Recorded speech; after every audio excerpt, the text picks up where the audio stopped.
पैदल चलने का महत्व के बारे में जैसा कि पहले भी बताया जा चुका है कि जो मानव जीवन की शुरुआत है और जो एक जगह से दूसरे जगह जाने के लिए जो यातायात के साधन के रूप में जो सबसे शुरुआती और मौलिक जो साधन के रूप में जो इस्तेमाल हुए वो पैदल चलकर ही स्टार्ट हुए हैं। और इंसान जब सभ्यता बनाया तो पैदल चल करके ही अपनी जरूरतों को पूरा करता था।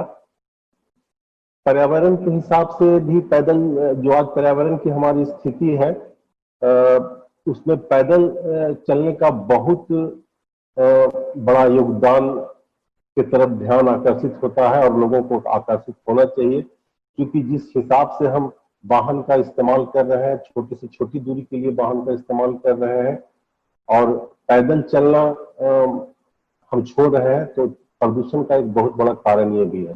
पैदल चल करके हम इस पे कुछ हद तक कंट्रोल कर सकते हैं।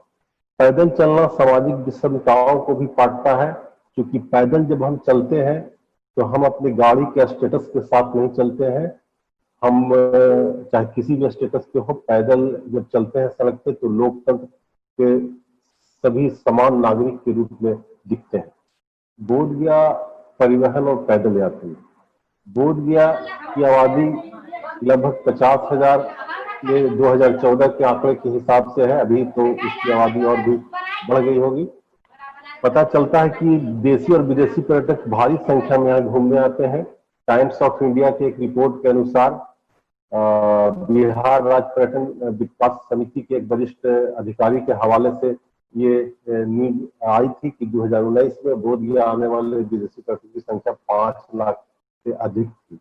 बोध गया में आए दिन कुछ न कुछ होते रहता है, क्योंकि बोध गया एक पर्यटन स्थल है। यहाँ पे सरकार का और बाहर से भी काफी फंडिंग आती है, तो डेवलपमेंट के कार्य होते रहते हैं। उसमें फुटपाथ का दोहन होते रहता है। बोध गया का नाम जैसे ही आता है तो आस्था का सवाल उभर कर सामने आता है कि आखिर आध्यात्मिक राजधानी है बोध गया, लोग घूमने भी आते हैं और एक बोध पूरे दुनिया में जो बौद्ध कंट्री है या जो भी शांति के समर्थक है वो सब बोध गया को आस्था के दृष्टि से देखते हैं। लेकिन जब आप बोध गया में आते हैं और जब बोध गया में हमने स्टडी किया, हम और हमें ग्रुप स्टडी हमारे साथियों ने किया, तो हम देखे कि इस भावना का आदर करने का बहुत ही अभाव है प्रशासनिक तौर पे। ऐसे भी जब बोध गया में आप सड़क के किनारे जो आप फोटो देख रहे हैं ऐसे दृश्य आपको मिल जाएंगे।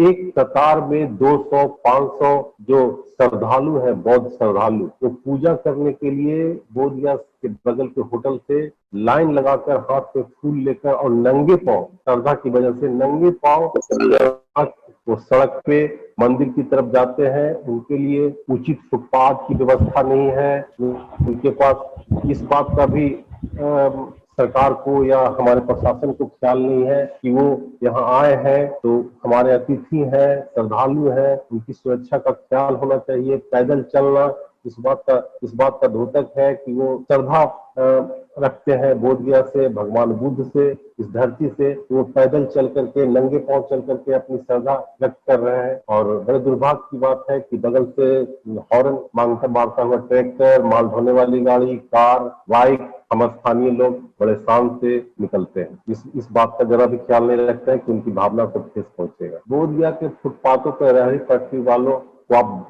भारी मात्रा में देखेंगे, जो एक बहुत बड़ा कारण है कि लोग फुटपाथ को छोड़कर और सड़क पे चलते हैं। फुटपाथों पे कब्जा है। जब मैंने लोगों से बात किया तो लोगों का ये कॉमन सा, हर शहर के लोगों का एक कॉमन सा होता है कि फुटपाथ तो है लेकिन फुटपाथ पे होकर बिल्डर वालों का कब्जा है और उसी की वजह से हम नहीं चलते हैं।